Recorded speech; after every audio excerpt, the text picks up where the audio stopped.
sibalaga bulazi kulima naye mbalaga stages omuntu zayitamu okukola ssente nga mpita mu kintu abantu kye basingira ddala obutayagala okulima n'alibadde mbatwala mu sectors endala eziri fancy buli muntu naye ze mpise mu bulimi naye abantu ne mukyagala ne mukisanyukira nnyo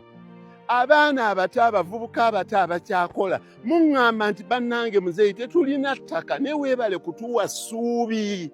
otulaga engeri obugagga obutuufu engeri gye bukolebwamu naye kubanga emabegakaawo abantu abasinga tebaamanyanga nti omuntu asobola okukola ssente mu ttaka nze nzikola ne nzibalagako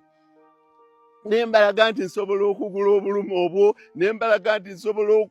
nembeera mu bulamu obulungi obutaliiko kweraliikirira